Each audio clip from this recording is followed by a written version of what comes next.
Looking for a decent steak without breaking the bank? Chili's and Applebee's both got you. But which one's got you better?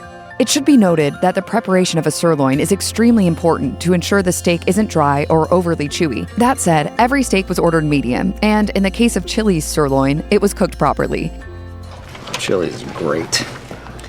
The inside shows some pink, while the outside of the steak has a nice char on some areas. Chili's tops its steaks with plenty of garlic butter, though there is also the guiltless option, which ditches the garlic butter in favor of a chipotle pesto drizzle, cilantro, and pico de gallo garnish. There's nothing wrong with Chili's sirloin, but it's not an exciting order. The cut itself is a bit tough, and while the meat has decent flavor, the garlic butter is doing some serious lifting. The savory, salty butter helps give this steak personality, but there can be too much of a good thing. In the case of Chili's steak plate, salt is the offending seasoning. While the garlic butter is helpful to the sirloin, it becomes a bit much when paired with the overly salted vegetables. The veggies could use a few more minutes of cooking and a lighter hand with the salt shaker.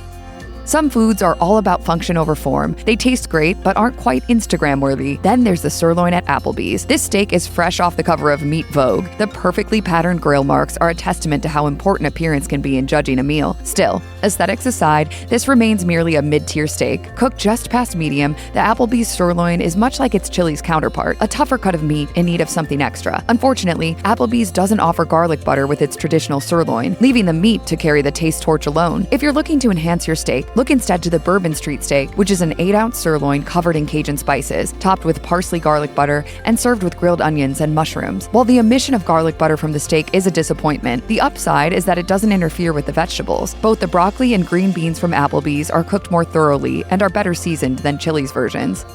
If you're going to order a steak from any fast casual dining establishment, go for the ribeye. Fat gets a bad rap, but when utilized properly, fat equals flavor. Chili's ribeye offers a good combination of tender, meaty bites and soft, melt-in-your-mouth fat morsels. Once again, this is a well-seared steak, and the charred edges are the highlight, thanks to the extra pop of flavor they provide. Even though it was cooked past medium, the meat itself doesn't seem dry or chewy. While the garlic butter is still present, it feels less necessary on the ribeye than the sirloin. Of course, with fat comes gristle, and there were a few portions of this cut that need to be tossed to the side. Nevertheless, it's a worthy price to pay for a more tender, flavorful steak. A good steak, honey! Like the steaks, there's a clear winner when it comes to sides at Chili's, and that title belongs to the loaded mashed potatoes. Where the vegetables are underwhelming, the potatoes are bursting with cheese, bacon, and fluffy potato goodness.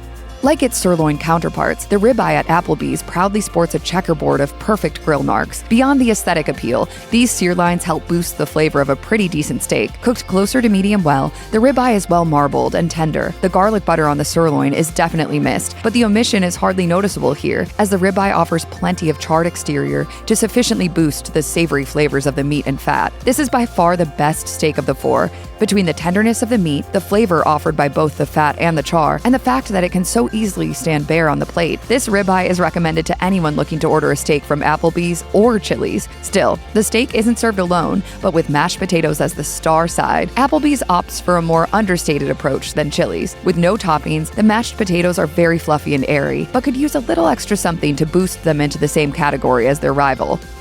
In a tight race between two restaurants that only dabble in steak, Applebee's narrowly comes out on top. If you're dead set on a sirloin, make sure it's topped with some garlic butter, an option only available at Chili's. However, if ribeye is what you desire, Applebee's executes its offering just slightly better. Ultimately, neither of these restaurants should be your preferred destination for steak. Sure, the prices are reasonable, but these chains don't specialize in steak, and it shows in the solid but hardly memorable offerings. That said, no one is looking to eat a steak alone, and sides may come into play when making your final decision. Chili's has some work to do on its vegetable sides, but the loaded mashed potatoes are peerless. On the other hand, Applebee's serves up broccoli and green beans you'll be happy to eat, with a side of mashed potatoes that's good, but not great.